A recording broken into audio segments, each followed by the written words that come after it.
started a brand new series with you just last week. A series is where we just kind of take one topic and we talk about it for a few weeks until you're tired of hearing about it. So if you're here in week number 2, you're not tired about hearing about it yet. So we're starting out the whole thing. Some of the problems that all of us address, not just Christians, but everybody addresses. And last week we started out with this verse in Romans chapter 7 where the guy named Paul says this, and I think we can all relate to this. He says, I can't do the right things. In fact, he says, the very things that I want to do are the things that I don't do. And the very things that I don't want to do are the things that I end up doing anyway. And all of us here could go, yeah, I can totally relate with that. And we discovered the reason that we struggle with these kinds of attitudes and activities in our life is because of something called sin. And a lot of us have grown up in a church maybe or kind of in their background. We're thinking sin is something that we do, that we think about it as a verb, and yet sin started out as a noun. Remember Adam and Eve sinned in the garden. It was a rebellion thing. So it started out as this thing.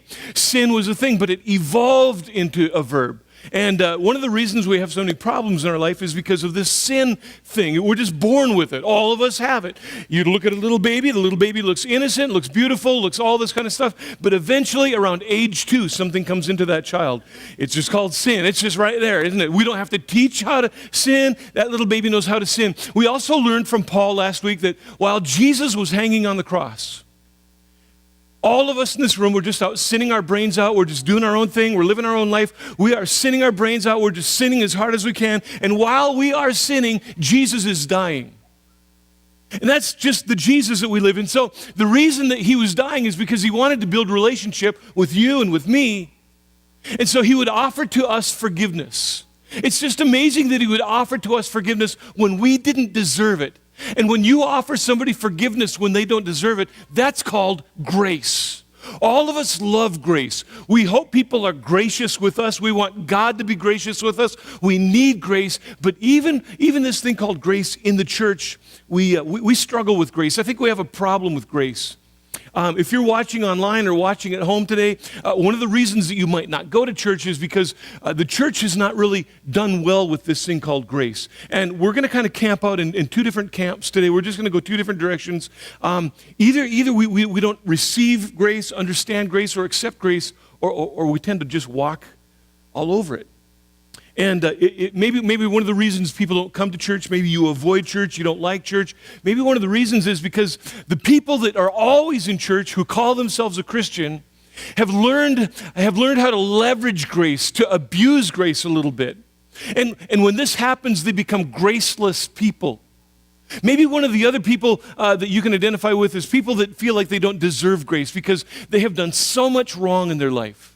If people only knew the things they had done, God knows the things I've done. I don't deserve his grace. How could he ever forgive me for all the bad that I've done in my life? I don't deserve that kind of a grace. And so I think a lot of people fall in one of 2 categories there. And so we have a problem. We have a problem with grace. And let me just camp out a little bit on people that call themselves Christian to go to church a little bit. Yeah. This is the second time I've done this today, and if you saw people walking out weeping and gnashing their teeth, it's because of the message I preached. It just kind of came across that way. But, we can learn to be graceless. We don't appreciate the grace that God has offered to us. And when we do that, grace becomes rotten and putrid. And so Jesus tells a story, and he addresses that kind of an attitude. I love the story that Jesus tells because in this story, like every parable that Jesus tells, we have to find out who we are in the story because we're one of the characters in the story. If you brought a Bible today or a device with you and you want to go to the book of Luke, it's a New Testament book, Matthew, Mark, and then Luke. It's one of the Gospels, Matthew, Mark, Luke. We're going to be in Luke chapter 18. Again, Jesus tells this story, and we fit somewhere in the story. You're in the story. I'm in the story. And in fact, if you read this story, at some point in our lives, we are both of the characters in the story that we're about to read. And so Jesus sets it up for us in Luke chapter 18, verse number 9, and we're going to find out right away who his audience is. In that verse number 9, Jesus told this story, who had great confidence in their own righteousness, and they scorned everybody else. In other words, here's the audience that Jesus is approaching. It's people who kind of measured themselves against everybody else. They put out a scale, And they're on one side of the scale, and everybody else is on the other side of the scale. And when they kind of did some self-assessment and looked at their life and how they lived their life and how they acted, they knew that they weren't perfect, but at least they weren't as bad as somebody else. And isn't it interesting that the people that we always put on the other side of the scale are always people who are worse than us, isn't it? It's always the way it goes. And so Jesus tells the story like that. And so right away, as I read the story, I go, I can totally relate to this. I've done this, and I'd be willing to bet you have done this as well. And Jesus gives us a little revelation here. He's going to tell us a story. So look at verse number 10. Two men went into the temple to pray. Now, the temple is very important. This is an important figure in the story. The temple represented the presence of God, the power of God. Every time you get into the power and the presence of God, it reveals the truth about who we are. And so these two men, they get into the temple, and one of them was a Pharisee. And the other one was a despised tax collector. Really what this is Jesus tells a story. Jesus hyperbolizes humanity. Really what he does is he draws extremes. On extreme one end, there's a Pharisee. On the extreme other end, there's a despised tax collector. This is not an issue of morality. This is not talking about how they lived their lives. This is how they were viewed in the culture of the time. This is their public reputation. And the public reputation at the time, Pharisees were these great guys who had a phenomenal social standing, and, well, a tax collector is a tax collector. Doesn't matter if it was 2,000 years ago or if it's today, does it? It really doesn't matter. And if you've grown up in the church, maybe you've kind of got a preconceived notion about what a Pharisee is, but just hold on with me for a little bit. Pharisees were really pretty good guys. Pharisee maybe more righteous than you and me. By the time a Pharisee was 10 years old, he'd already memorized the first 5 books of the Bible. How you doing with that? There were people that were so devoted to the Word of God. In fact, the whole Pharisaical movement that started about 400 years before Jesus came on the scene was this effort to return back to the truth of Judaism, to get back to the truth of the Word. A Pharisee was a good guy socially. If your daughter came home and said, Dad, dating a Pharisee, you'd be pretty happy about that. It would mean a step upward in the social status for your family. In a culture that was as sexually loose as our culture is today, the Pharisee was a morally upstanding guy. He was a man of his word. He was an honest person. There was nothing about him that you would disrespect. He was a man of prayer, a man who was after God's heart through access into the word. And Jesus sets up the story by saying, one of those guys in the temple, he was a Pharisee, he was like that. You'd like him. You'd like to hang around him. You'd want to be with him. And then Jesus, in the story that he tells, he gives us access to we get to listen to their prayers. Most of us, we pray pretty privately. We don't want people to know what we're praying about. But here, Jesus, he's going to give us access into their prayer life. So the story goes on in verse 11. Here's how the Pharisee approached God in the temple that day. It says in verse 11, the Pharisee stood by himself, and he prayed this prayer. Here's his prayer. I thank you, God, that I'm not like other people, specifically cheaters, sinners, adulterers, and I'm certainly not like the tax collector. Now, I kind of have a problem with this little parable, and here's the problem. And you might have the same problem as I do. I've never prayed a prayer like that.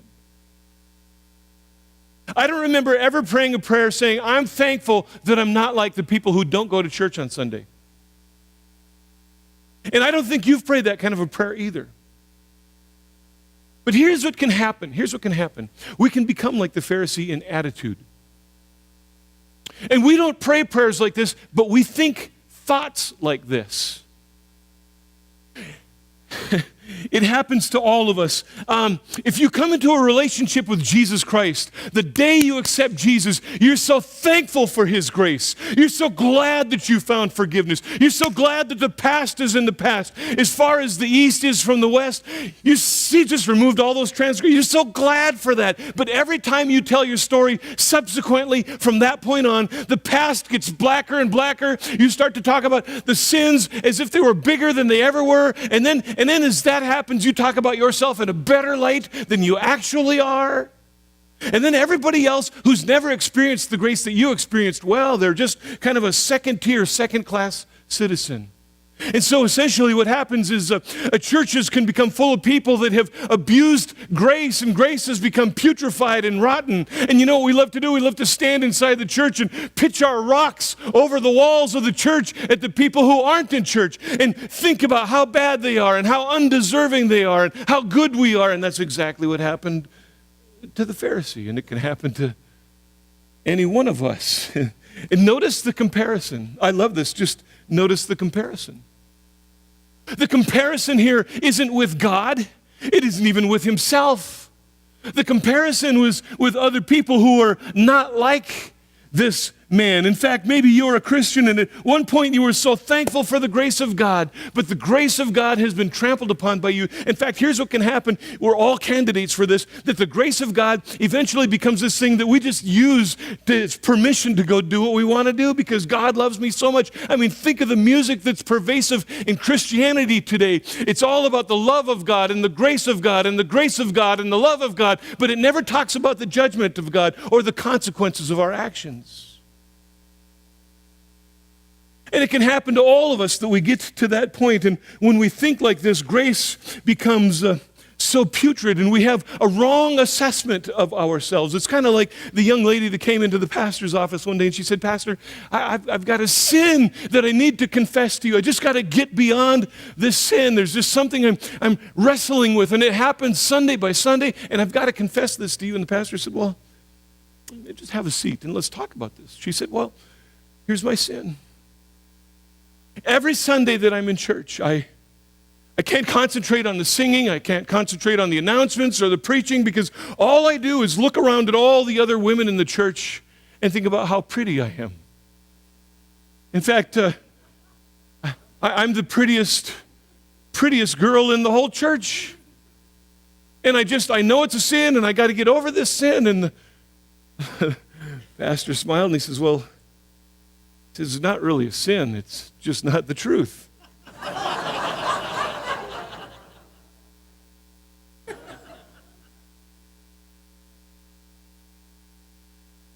We take a wrong assessment of ourselves. He even now in verse number 12, he kind of reviews to God his portfolio a little bit. In fact, he says, "I fast twice a week and I give you 1/10 of my income." I mean, to the Jews were only required to fast one day out of the year. The Pharisees, they fasted on Mondays and on Thursdays. So he went far and above the expectations of the average Jew.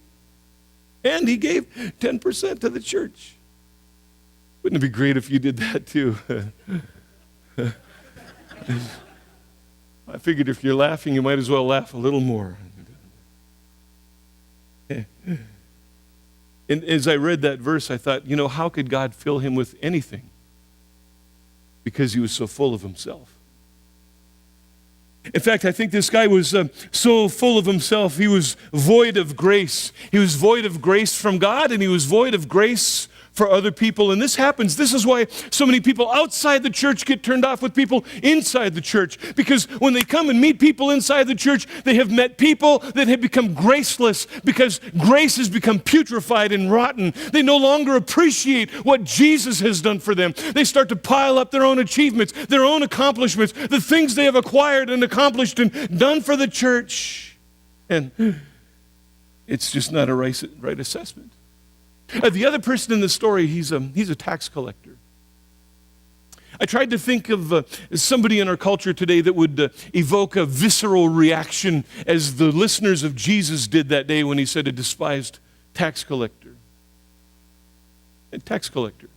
And this is why he was despised, because, and maybe you know this, you've heard this before, but you're living in Jerusalem, you're living in Israel. Israel is occupied by the Romans. The Israelites don't want the Romans there, they don't like the Romans there, they don't like being under the Roman thumb. But somebody's got to make a living, and so some people decided to become a tax collector, and to do that you went to Rome and you bid for the right to collect taxes. The highest bidder, you got the right, and you could collect whatever you wanted to. If Rome required 10%, you could take 20% if you wanted to, as long as Rome got their 10%.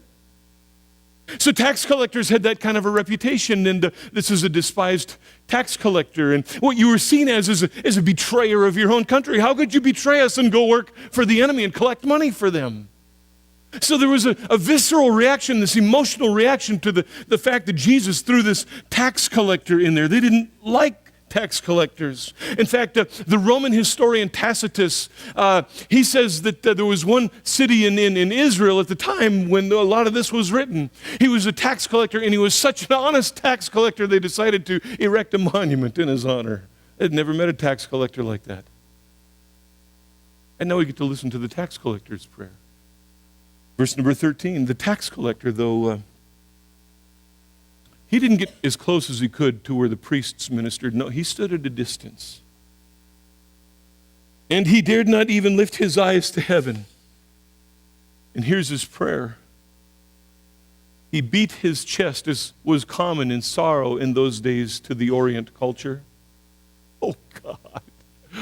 Oh, God, I can't even look at you. Be merciful to me, a sinner. Here's a man who had a right assessment of himself. He knew what he was. He knew who he was. He realized that he had nothing to bring. And isn't that you and isn't that me? I mean, think about all the good that you did this last week. Think about all the good you've done in a lifetime. It's just still not enough. This man recognized, when I come into the presence of God, it's not enough. All the great revivals that have taken place, the Welsh revivals, the Great Awakening, you know what happened? When people came in and God began to move amongst them, the presence of God was overwhelming, and the first thing that people started to deal with was falling on their faces and confessing their sins to God. That's what it is when you get into the presence of God. If you have not felt shame for your sin, you've probably not been close to God. It's a reality for all of us. He stood at a distance, filled with shame. There's a difference between shame and regret. A regret is getting caught. You got caught gossiping, didn't you? That's awkward, isn't it? Didn't stop you from gossiping, though, did it? Got caught committing adultery, didn't you? You regretted getting caught, but you still wanted to be with them, didn't you? You got caught stealing. Felt regret for that, but you didn't feel shame because it didn't change stealing. There's a big difference between those two. This guy, when he came into the presence of God, he felt shame. Let me ask you this. When was the last time you felt shame for the things in your life that you knew you shouldn't be doing? Or maybe for not doing the things you ought to be doing? Because when you feel shame, there's grace. When you don't, law. John chapter 1, verse 17.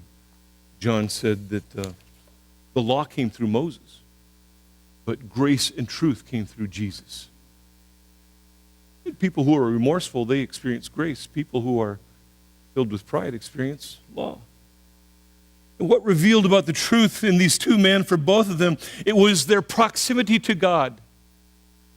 The closer you start to move to God, the more it starts to reveal the stuff on the inside. And I would be willing to bet it's maybe the same for you if you're watching at home, the same for you as it was for me. The reason I didn't want to get close to God is because I already knew what was on the inside. But I didn't know there was any grace to receive me because of the stuff that I knew was there. I thought all that was waiting for me was law, and so I just stayed away from God. And if you're afraid of being punished, what would you do? Nobody wants to run towards punishment. We run away from punishment. But God demonstrated his love for us while we were still sinning. Jesus died for us. He offered us grace before we ever started to move towards him. They're in the temple. And the closer we move to God, we begin to see truth. God's presence alone is his grace. And all of us are in this story. All of us in this story. Either this morning you're the tax collector saying, oh God, be merciful to me, a sinner. I realize today I'm not what I want to be or ought to be.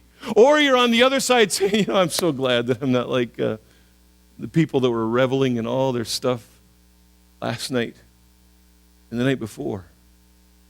And stuff like that. I'm so glad I'm not like that. Let me ask you this. Are you glad you're one of his or glad you're not one of them? And here's what happens to any of us. When any gift comes into our life, any gift, the first thing we do with the gift, we accept it. Eventually we expect it, and then we start to demand it. And you can tell when a Christian is demanding God's grace by the way they live their lives. And maybe you've heard a statement like this, and it's such a grievous statement to a pastor. They'll start to talk about an individual and the way they conducted themselves in business, the way they spoke, the way they treated the waitress, the way they treated the attendant. And then they follow up that story with this, and they call themselves a Christian. And I think the reason that happens is because they're a graceless Christian. Well, all of us are candidates to turn into a Pharisee. Jesus now brings a conclusion to the story. Here's what he says in verse number 14. He says, here's the conclusion. I'll tell you that this sinner, I'm so glad for this because that was me. That is me. The sinner, not the Pharisee, he returned home justified before God. And here's the reason why. Because those who exalt themselves, those who pump themselves up, those who are putting their own righteousness on the scale, they can put their righteousness on the scale, but the scale is truth. As soon as you put the righteousness of Jesus against it, you lose every time. Well, he's going to go home very humbled. But those who humble themselves, who say, oh God, be merciful to me, a sinner.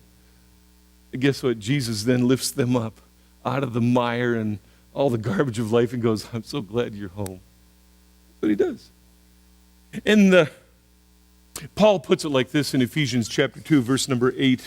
Maybe you've read this before, that God saved you by what? His grace. He saved you by his grace when you believed, and you can't take credit for it. This is a gift from God. You can't earn this. You can't deserve this.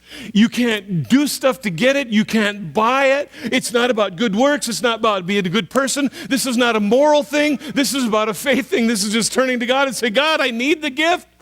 I got nothing to bring. I am giftless. He says in verse number 9, nope, salvation is not a reward for the good things that we have done. No, none of us can boast about it. Aren't you glad for that?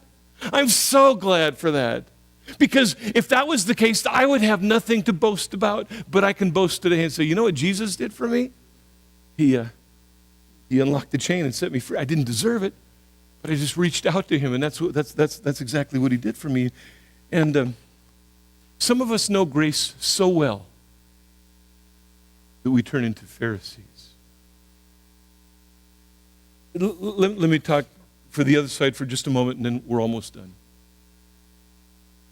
There's people watching today. You're watching online, you're watching at home, and there's maybe some of you just came to church. Somebody promised you a free meal if you come. They bribed you to get here, and you felt uncomfortable, and you felt like everybody's staring at you, and every time they looked at you, all they can see is all the stuff you've ever done wrong. And one of the reasons you stay away from church is God knows how bad I've been. God knows how bad I've been. In fact, I've heard this story more than once, that I have been so bad and I've done so much wrong that God can never forgive me. Listen, he wants to forgive you. He desires to forgive you. It's an unconditional thing. You don't have to dress a certain way to come in here. And I'm telling you, this is when we start to transition into the whole Pharisee thing. Suddenly people on the outside who feel like the tax collector don't feel welcomed on the inside because they don't look right, smell right, dress right, act right, sing right. They're not doing stuff right. Well, wasn't that you and me at one point? It was all of us. Jesus is just waiting to say, come on. I want relationship with you. Don't stand on the outside just looking in. Come and experience it from the inside. As I pondered this message, I thought about this. I thought, okay, I got to apply this to me, Chris Wallstead, here a little bit. I've been walking with God now for 31 and a half years or so, and I just thought, well, where am I in the story? I think I could be a Pharisee. And so as I kind of pondered this a little bit, I thought about some stuff, and I'm gonna let you into the recesses of my mind for a moment. That could be a scary, scary place, just saying, right? So here's a question I came up with, and I'll put it up here on the screen so you can see it. How can you tell if you're more like a Pharisee than a tax collector? I think there's some warning signs. And it can happen to any one of us. And so for just a little bit here, if you're kind of on the outside looking in, kind of exploring the whole thing of Christianity and not sure if you want to get involved and that whole kind of thing, just like you can check your Facebook status or whatever, because I'm just going to talk to church people for a little bit here. I think the number one thing is this. It's when you start making comparisons. When you start making comparisons, and the comparison is not yourself against the righteousness of Jesus. Because I think in the back of our mind, the reason we don't do this is because we know we're always going to come up short if we start comparing ourselves with Jesus. So we start to compare ourselves with other people. And isn't it amazing how you always come out one a little bit better than the other people? At least I do when I do those comparisons, because I don't compare myself with the people I used to hang out with. I compare them with people like you, and I always come out better. The thing is this, I think the second sign is this: when the altar is for somebody else and not you. You came to the altar once. You came to the altar twice. You started your journey. These steps in the front of the church, we call this an altar. They're just steps. We call it an altar, but there's two ways to spell altar: A-L-T-E-R and A-L-T-A-R. I mean, two different ways. And when you come to the altar, the E-R, it alters A-R, something inside of your heart. But at some point in our time, we start thinking that it's for somebody else when they receive Christ, accept Christ, but I don't need to go there. And you know why I don't need to go there? Because compared to other people, I'm pretty good.